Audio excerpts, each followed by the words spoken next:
없이 반복되는 일상 뭐 하나 쉬운 것 없지. 머리 아픈 세상 벗어나고 싶어 쉼을 원해. 세상이 줄 수 없는 세상과는 다른 예수님 바라볼 수 있는 곳으로 갈까. 우리를 부르시는 예수님 다 내게로 오라.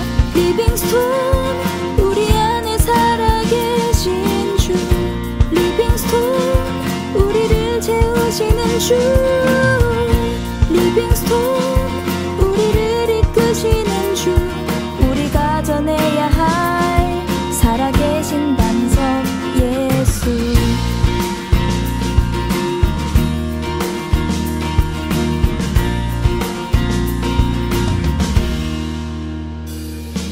해를 보는 해바라기 해를 닮아가듯 우리 여기 함께 모여 주님 바라볼 때 닮아가고 싶어. 주의 마음 세상이 줄 수 없는 세상과는 다른 예수님 바라볼 수 있는 곳으로 갈까. 우리를 부르시는 예수님 다 내게로 오라. 리빙스톤 우리 안에 살아계신 주. 리빙스톤 우리를 채우시는 주. 리빙스톤 우리를 이끄시는 주. 우리가 전해야 할 살아계신 반석. 우리 삶의 주님 기뻐 받으실 진정한 예배가 되리. 우리도 산돌같이 거룩한 제사장이 되리.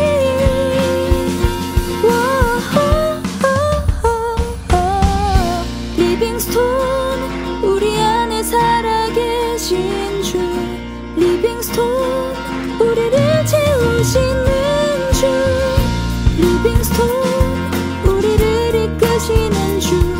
우리가 전해야 할 살아계신 반석 예수.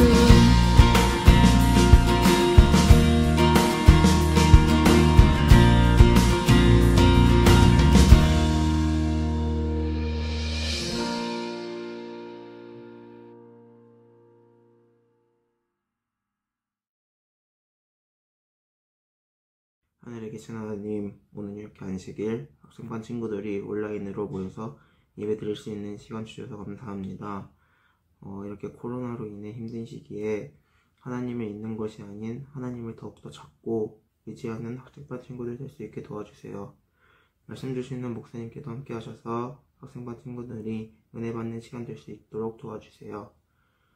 이후하는 학생반 활동까지 함께 하여 주시기를 사랑이 많으신 예수님 이름으로 기도드렸습니다. 아멘.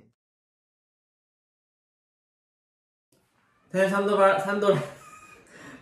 학생반 여러분 안녕하세요. 잘들 지내셨나요? 네, 하나님께서 우리 모든 산돌 학생반 학생들의 삶에 더욱 크신 축복과 은혜를 베풀어 주시기를 간절히 소망합니다. 오늘의 말씀의 제목은 불에 그슬린 나무입니다. 정채영 교사님께서 오늘의 본문 말씀 스가랴서 3장 1절에서 5절 말씀을 읽어주시면 감사하겠습니다.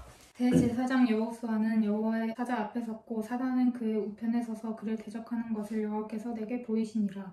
여호와께서 사단에게 이르시되 사단아 여호와가 너를 책망하노라. 예루살렘을 택한 여호와가 너를 책망하노라. 이는 불에서 꺼낸 그슬린 나무가 아니냐 하실 때에 여호수아가 더러운 옷을 입고 천사 앞에 섰는지라. 여호와께서 자기 앞에 선 자들에게 명하사 그 더러운 옷을 벗기라 하시고 또 여호수아에게 이르시되 내가 내 죄과를 제하여 버렸으니 내게 아름다운 옷을 입히리라 하시기로 내가 말하되 정한 관을 그 머리에 씌우소서 하매 곧 정한 관을 그 머리에 씌우며 내게 아름다운 옷을 입히리라 하시기로. 자, 정찬 교사님께 질문을 하나 좀 드려보도록 할게요. 정찬 교사님 어린 시절에 아마 꿈이 있었을 거예요. 그 꿈은 무엇입니까? 대표적인 거는 기타리스트. 기타리스트. 왜요? 네? 왜요? 저는 그 기타를 초등학교 때 배우고 그 기타리스트가 누구예요? 부활의 김태원? 정성아. 네. 좋습니다. 저는 초등학생 때랑 중학생 때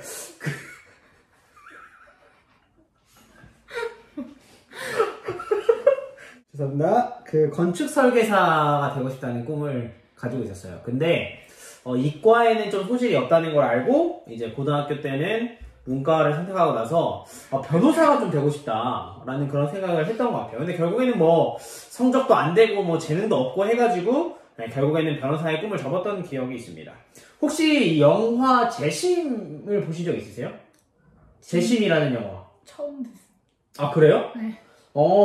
이 영화 재심이 어떤 내용을 좀 다루고 있냐면 예전에 한창 좀 이슈가 됐었던 약촌 오거리 살인사건을 중심으로 이렇게 좀 만들어진 영화예요. 근데 이 약촌 오거리 사건이 굉장히 이슈가 되었었던 이유가 뭐냐면 경찰이 한 젊은 학생을 범인으로 이렇게 추측을 하고 그 학생에게 굉장히 강압적인 수사를 해요. 그래서 결국에는 그 학생이 이 누명을 쓰고 10년이라는 세월을 감옥에서 보내게 됩니다. 한번 생각해보세요. 아무 죄도 없는데 10년이라는 세월을 감옥에서 살았다. 그 삶은 참 괴롭고 힘들 겁니다. 근데 이 학생이 그런 삶을 산 거예요. 누명을 쓰고 워낙 강압적으로 이렇게 수사를 하다 보니까 아 맞아요 제가 죽였습니다 라고 이렇게 시인을 하게 된 거죠. 그래서 10년 동안 감옥에서 삽니다. 그리고 출소해요. 그런데 어디 출소해서 사는 삶이 쉽습니까? 살인자라는 그런 누명을 쓰고 있는데 나와서의 삶도 사실은 쉽지 않았죠. 그 삶이 굉장히 어려웠습니다. 그런데 한 변호사를 만난 후에요. 이 학생의 삶이 완전히 바뀌어요. 그 변호사와 함께 지난 시간 동안에 억울했던 그 누명들을 벗겨나가기 시작합니다. 제가 이 영화들을 보면서 뭐 감명 깊게 이렇게 본 장면들이 굉장히 많았지만 또 가장 인상 깊게 봤던 한 장면이 있는데 이 변호사가 법정에 서기 전에 이 불안해하는 이 청년에게 확신을 주기 위해서 이렇게 말해요. 내가 법정에서 반드시 증명해 줄게. 너 절대 살인범 아니라고. 청년에게 있어서 이 변호사 어떤 존재입니까? 없어서는 안 될 존재예요. 내가 가지고 있는 문제들을 반드시 해결해 줄 수 있는 그런 유일한 희망입니다. 그럼 이 변호사의 입장에서 이 학생은 어떤 존재입니까? 자신이 반드시 좀 구해줘야 하고 지켜줘야 할 또 죄가 없음을 밝히 드러내 주어야 할 그런 존재입니다. 오늘의 본문 말씀이 기록되어 있는 스가랴서의 말씀의 핵심 주제는 영적으로 무너져서 하나님의 사업의 추진력을 잃어버린 이스라엘 백성들의 모습을 기록하고 그리고 그런 이스라엘 백성들을 영적으로 좀 회복시키기를 간절히 소망하시고 기다리시는 하나님의 그런 사랑과 은혜가 기록되어 있습니다. 스가랴서 1장 3절 말씀은 하나님의 마음을 이렇게 기록해요. 그러므로 너는 무리에게 고하기를 만군의 여호와께서 이처럼 이르시되 너희는 내게로 돌아오라. 나 만군의 여호와의 말이니라. 그리하면 내가 너희에게로 돌아가리라. 이스라엘 백성들이 하나님께 돌아오기만 한다면 하나님께서 뭐 하시겠다는 거예요? 그 이스라엘 백성들 다 받으시겠다는 거예요. 나도 너희에게 돌아가겠다. 이렇게 말씀하시는 겁니다. 스가랴서 3장 1절 말씀은 기록합니다. 대제사장 여호수아는 여호와의 사자 앞에 섰고 사단은 그의 우편에 서서 그를 대적하는 것을 여호와께서 내게 보이시니라. 머릿속으로 한번 상상해 보시기 바랍니다. 예수님께서 계신데 그 앞에 여호수아가 있어요. 그런데 옆에서 사단이 계속해서 여호수아를 공격하는 거예요. 이게 어떤 식으로 공격하냐면요. 계속 참소합니다. 참소가 뭘까요? 참소. 그 높은 사람한테 네. 누가 이렇게 했다 꼰지르는 높은 사람한테 누가 이렇게 했다 꼰지르는 거야. 참소란요. 남을 헐뜯어서 죄가 있는 것처럼 꾸며 윗사람에게 고하여 바침의 의미를 가지고 있어요. 그러니까 사단이 지금 뭐 하는 겁니까? 하나님 앞에서 예수 그리스도 앞에서 여호수아의 죄를 낱낱이 드러내면서 여호수아를 공격하고 있는 거예요. 하나님, 예수님, 얘 여호수아 죄 엄청 많습니다. 얘 그냥 죄인입니다. 뭐 이렇게 일러 바치는 거예요. 여호수아가 왜 하나님의 사자 앞에 서 있었냐? 왜 서 있었을까요? 여호수아가. 그러게요.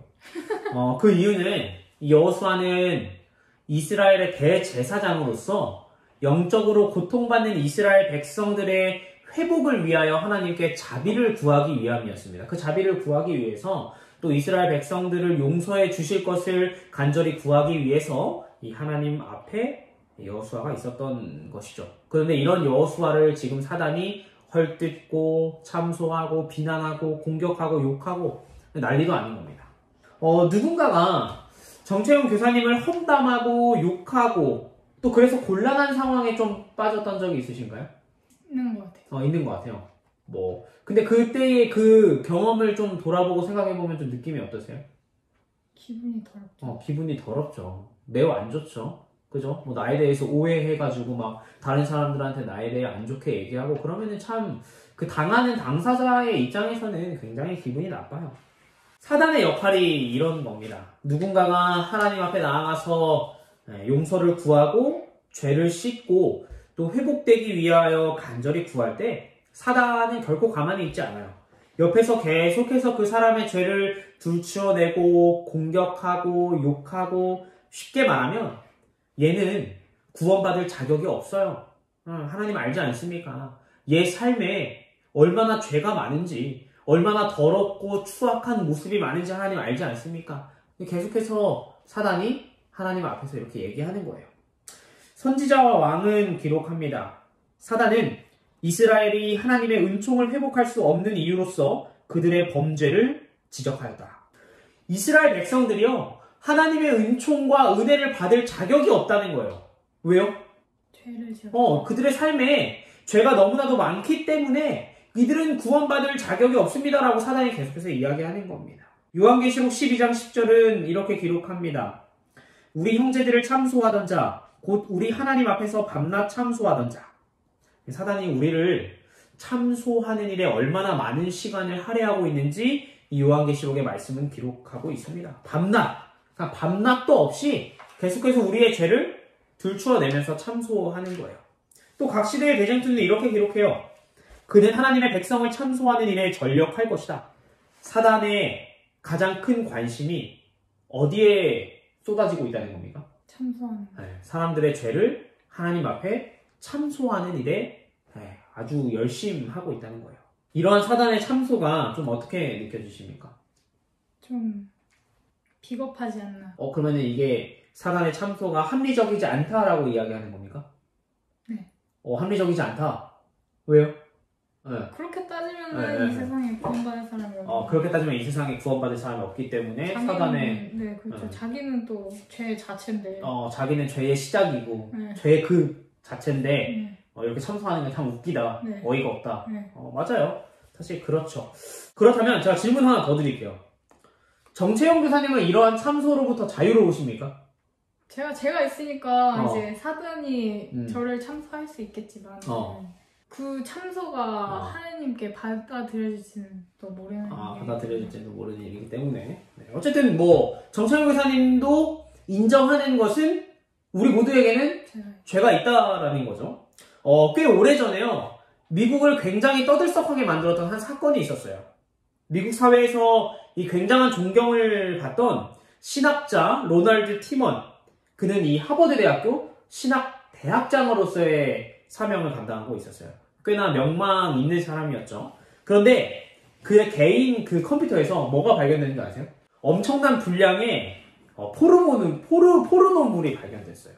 그간 로널드 티먼이 사회에 미쳤던 영적인 영향력이 굉장히 컸기 때문에 굉장히 많은 사람들이 충격을 받았습니다. 그런데요, 저는 이러한 뉴스를 보면서 사실 크게 놀라진 않았어요. 왜냐하면 똑같은 죄는 아니지만 사소한 죄부터 더 큰 죄까지 우리 모두가 그런 죄들을 가지고 있기 때문에요. 우리들 중에서요, 죄가 없는 사람 없고 죄에서부터 완전히 자유로운 사람은 없습니다. 아직 밝혀지지 않았고 어쩌면 우리가 우리의 속에 잘 숨기고 있기 때문에 다른 사람들이 모를 뿐이지요. 사실 우리 모두가 이 로널드 티먼과 크게 다르지 않은 사람들이에요. 죄인입니다. 로마서 5장 12절 말씀은 기록합니다. 이러므로 한 사람으로 말미암아 죄가 세상에 들어오고 죄로 말미암아 사망이 왔나니 이와 같이 모든 사람이 죄를 지었으므로 사망이 모든 사람에게 이르렀느니라. 우리가 죽는 이유에 대해서 말씀은 뭐라고 말합니까? 죄를 지었기. 죄 때문에. 모든 사람이 뭘 짓는다? 죄를 짓는다. 죄를 짓는다. 우리 모두는요, 가만히 생각해보면 다 죽어요. 우리가 평상시에 굉장히 훌륭하다 생각했던 사람들도 결국에는 다 죽습니다. 그 죽는 이유가 바로 우리의 삶에 존재하는 죄 때문이라는 거죠. 스가랴서 3장 3절 말씀을 또 이렇게 기록해요. 여호수아가 더러운 옷을 입고 천사 앞에 섰는지라. 여호수아가 어떤 옷을 입고 있었어요? 더러운 옷이. 더러운 옷. 이스라엘 백성들의 죄, 그리고 자신의 죄로 인하여 완전히 더럽혀진 그런 옷을 입고 있는 모습을 지금 말씀을 기록하고 있는 거예요. 정세영 교사님이 어느 고등학교 다니셨죠? 저 한국삼립고등학교. 한국삼립고등학교 다닐 때 혹시 두발 규제가 좀 강력했나요? 두발 규제가 있긴 했는데. 있긴 했는데. 그렇게 막. 이제 발판을 마련해서. 좀 발판을 마련해서 좀 그걸 완화시켰어요. 제가 고등학교 다닐 때 저희 학교 두발 규제가 너무 심했어요. 진짜 뻥 안 치고 남자 학생들 중 거의 50%는 반삭을 하고 다녔을 거예요. 근데 너무 화가 나는 거예요. 이게 방학이 돼서 학원에 가면요, 그렇게 창피할 수가 없어요. 다른 학교의 아이들은 굉장히 막 멋있게 막 이러고 오는데 우리 학교 학생들은 다 막 머리 빡빡 밀고. 그래서 너무 화가 나서요, 이게 친구들 몇 명, 한 10명 정도 해서 교장실을 갔습니다. 두발 규제가 너무 강력한 것 같다. 조금 풀어주시면 안 되겠냐라고 했는데, 근데 뭐 그게 바뀝니까? 바뀌지 않죠. 그대로 교무실에 불려갔습니다. 그런데 교장실을 찾아갔던 그 10명의 학생들 중에서 2명이 학생회 임원이었는데 그 중 1명이 저였어요. 그 선생님들 많이 계시는 곳, 그리고 학생들이 그렇게 많이 왔다 갔다 하는 그 교무실에서 제가 그 가운데에서 무릎 꿇고 손 들고 이렇게 막 혼나고 있는데 마음이 정말 괴롭고 두려운 거예요.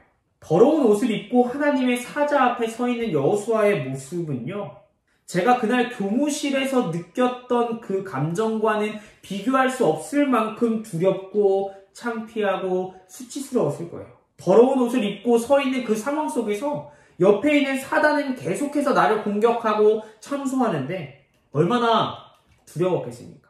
그런데 예수님께서는 계속해서 참소하는 그런 사단에게 이렇게 말씀하세요. 스가랴서 3장 2절 말씀입니다. 여호와께서 사단에게 이르시되 사단이 여호와가 너를 책망하노라. 예루살렘을 택한 여호와가 너를 책망하노라. 이는 불에서 꺼낸 그슬린 나무가 아니냐. 하나님께서 더러운 옷을 입고 있고 죄가 가득한 여호수아를 혼내는 것이 아니라요, 누구를 혼내세요? 사단. 네, 참소하는 사단이요. 내가 죄 있는 예루살렘을 선택했다. 이스라엘 백성들, 그리고 지금 내 앞에 서 있는 더러운 옷을 입고 있는 여호수아 또한 내가 선택했다. 그는 불에 그슬린 나무가 아니냐. 불에 그슬린 나무라면 상처도 있고 탄 부분도 있고 약해진 부분도 있는 것 아니냐. 지금 내 앞에 서 있는 여호수아가 이스라엘 백성들이 나에게 그런 존재다. 완벽한 존재는 아니야. 불에 그슬린 나무지. 그래도 내가 그들을 선택하고 내가 그들을 용서한다라고 하나님께서 사단에게 말씀하시는 거예요. 이어서 스가랴서 3장 4절 말씀을 기록합니다. 여호와께서 자기 앞에 선 자들에게 명하사 그 더러운 옷을 벗기라 하시고 또 여호수아에게 이르시되 내가 너의 죄과를 제하여 버렸으니 너에게 아름다운 옷을 입히리라 하시기로. 하나님께서요, 더러운 옷을 입고 있는 여호수아를 책망하는 것이 아니라 완전히 새로운 옷을 입혀주세요. 내가 너의 모든 죄를 제했다. 걱정하지 마라. 내가 널 용서했다. 하나님께서요, 그간 여호수아가 삶에서 지은 죄와 이스라엘 백성들의 그 추악한 모든 죄들을 용서하시겠다고 말씀하시는 거예요. 그리고 완전히 깨끗한 새 옷을 입혀주신다는 겁니다. 선지자와 왕의 말씀에서는 죄 앞에 하나님을 전적으로 의지하는 여호수아의 모습을 이렇게 기록합니다.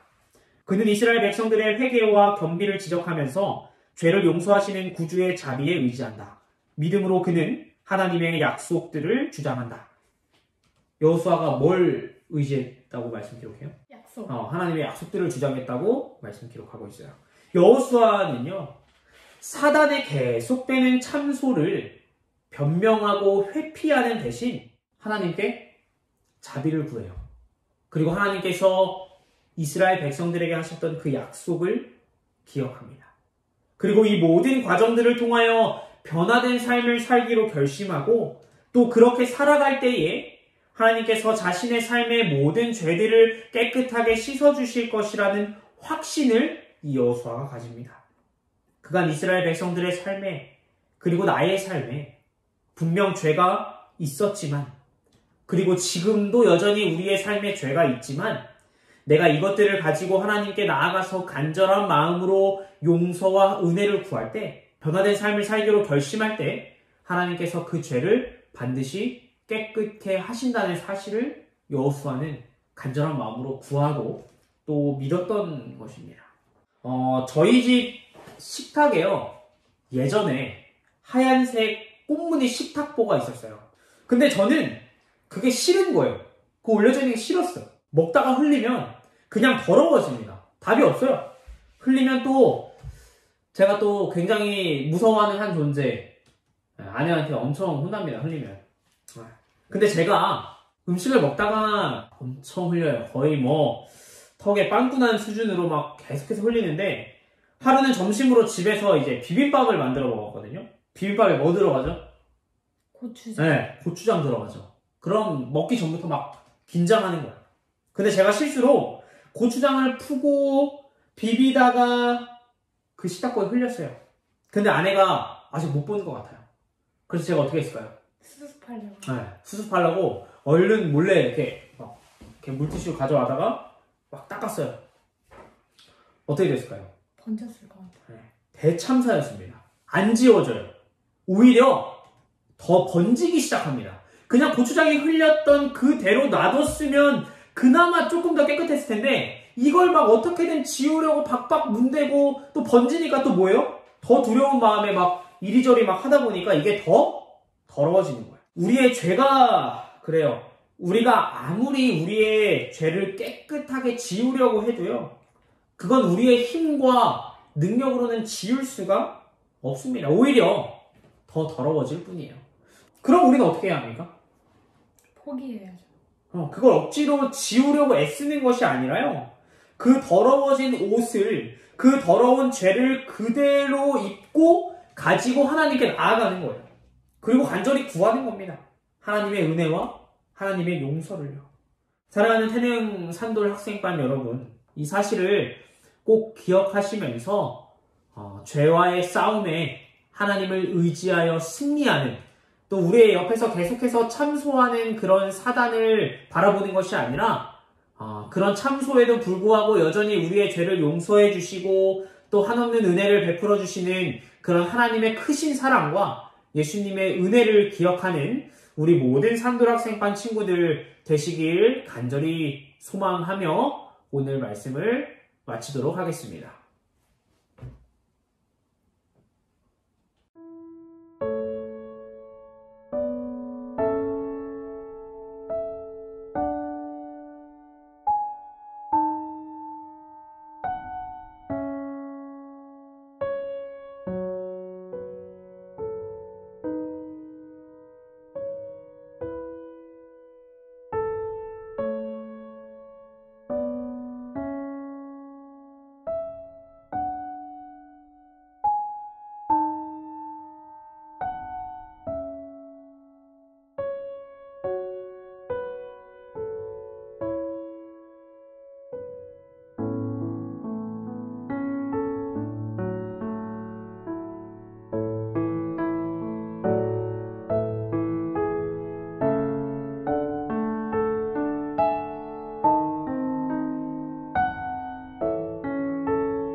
우키